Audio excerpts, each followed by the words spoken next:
JD Vance, is he ready on day one? Does he what? Ready on day one, if he has to be. I've always had great respect for him, and for the other candidates too.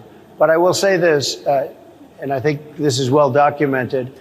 Historically, the vice president, in terms of the election, does not have any impact. I mean, virtually no impact. As I said, is JD Vance ready on day one? He did not answer that question. He answered it around it, but he did not answer my question. Did anyone hear a compliment in there? A nod to him having decent policy positions. Hell, even he's a decent guy. Because all I heard was, who cares? He doesn't really do anything. I mean, some could even say he'd be as well just sitting on the couch.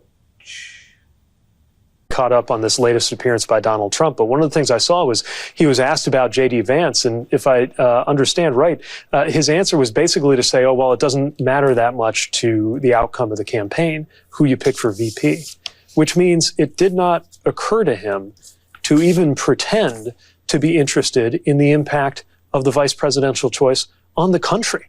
It's one of the most serious, in fact, the most serious choice that a candidate makes as a candidate, because it's the one thing that goes into effect for the entire country automatically if that candidate gets elected. And yet, as somebody who's just incapable of thinking or caring about the rest of the country and about how elections affect our lives, I think it's very telling that when he got a question about the embarrassments that have been caused by his own choice for running mate and VP in JD Vance, he didn't even try to defend what kind of vice president he would be for the country or whether he would be ready on day one.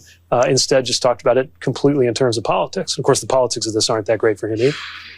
As you likely know by now, Donald Trump, a giver of many train wreck interviews, may have just outdone himself at the National Association of Black Journalists Conference. It took the man a matter of seconds before attacking the moderators, so much so that even Harris Faulkner of Fox News, of all places, was taken aback. Mr. President, we so appreciate you giving us an hour of your time.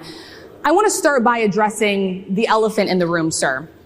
A lot of people did not think it was appropriate for you to be here today. You have pushed false claims about some of your rivals, from Nikki Haley to former President Barack Obama, saying that they were not born in the United States, which is not true. You have told 4 congresswomen of color who were American citizens to go back to where they came from. You have used words like animal and rabid to describe black district attorneys. You've attacked black journalists, calling them a loser, saying the questions that they ask are, quote, stupid and racist. You've had dinner with a white supremacist at your Mar-a-Lago resort. So my question, sir, now that you are asking black supporters to vote for you, why should black voters trust you after you have used language like that? Well, first of all, I don't think I've ever been asked a question so in such a horrible manner. First question. You don't even say, hello, how are you? Are you with ABC? Because I think they're a fake news network, a terrible network.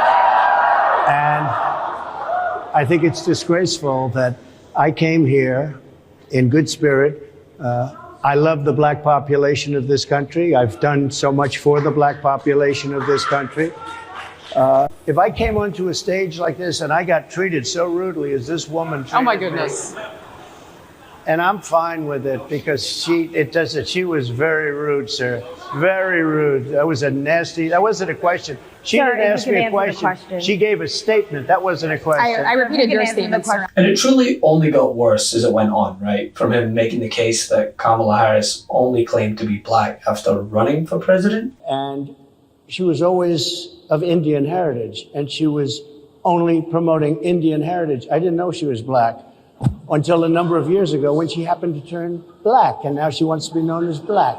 So I don't know, is she Indian or is she black? She is always identified as a black woman. She went to a historically black college. I respect either one, but she obviously doesn't, because she was Indian all the way, and then all of a sudden she made a turn and she became a black person. Just to be clear, sir, do you believe that I think somebody should look into that too when you continue in a very hostile, nasty tone. But come on, who can blame the guy that looks out at a sea of white people every rally, not understanding how someone could be mixed race? To then seemingly blaming Sonia Massey, a black woman killed in her own home by police, for her own death. Sure. So the controversialness of the claims about Vice President Harris's identity will probably make the most headlines. But I think it's important to note that his claims on that subject are also false. You know, he said that Vice President Harris has only turned black a couple years ago, and before that, she was only promoting her Indian heritage. That is just not true. I've quickly, just via Google,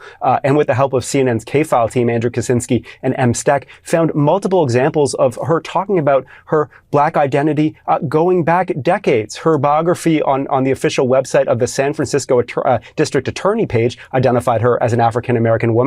I found an article in Politico that quoted her talking about her black identity and speaking out against anti-black racism in 1989 as a law student. So this is not some sort of sudden identity conversion that's just completely fictional. And then, guys, it was just a laundry list of old Trump false claims. So his claim that well, he said she didn't pass the bar exam. You addressed that. She passed on a second try, was admitted to the bar a year after she graduated law school. He talked about Democrats allowing the death of babies after birth, suggesting that there's some sort of post-birth abortion. Again, not true, illegal in every state. He said everybody wanted Roe v. Wade overturned, this issue returned to the states. No, that's not true. Roe was overwhelmingly popular with about 2/3 of the American public. He talked again about foreign countries opening up prisons to send people here as migrants, has never provided any proof of that. Talked about people coming here from mental institutions over the border. Again, provided no proof of that. And he exaggerated numbers even that could work for him. So talking about inflation, yes, has been a problem under President Biden, Vice President Harris. He said worst inflation in 58 years. And then he said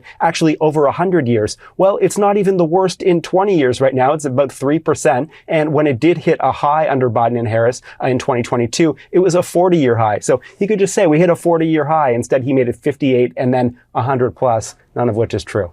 Yeah, not letting facts get in the way of a good story, which is frequently how former President Trump does that. But amidst the torrent of personal attacks and incoherent rambling, this part sort of got lost a little. Trump's response to a question on whether he thinks his VP pick, JD Vance, would be ready on day one. And just peep this response, right? JD Vance, is he ready on day one? Does he what? Ready on day one, if he has to be. I've always had great respect for him, and for the other candidates too.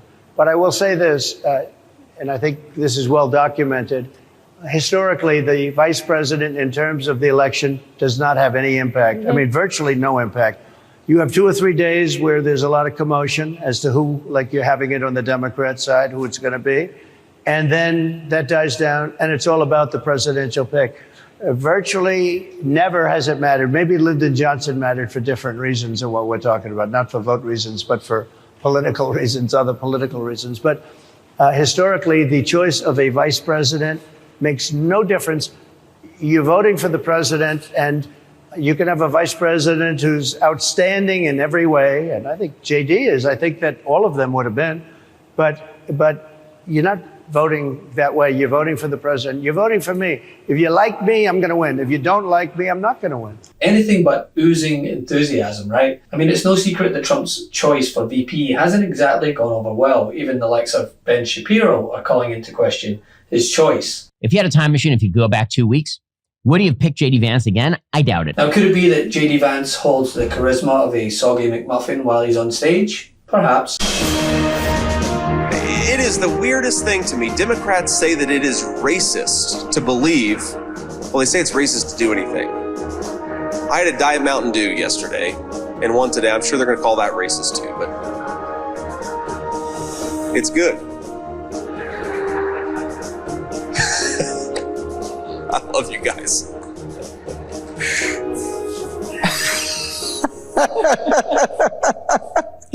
Okay. Could it be that he once proudly called himself Never Trump Guy while referring to his now boss as America's Hitler, only to then bend the knee? Also, on a positive side note, he did help inspire an absolute banger on TikTok. So this is really who Donald Trump chose as his running mate? I'm a Never Trump guy. I'm a Never Trump guy. I'm a Never Trump guy. I never liked him.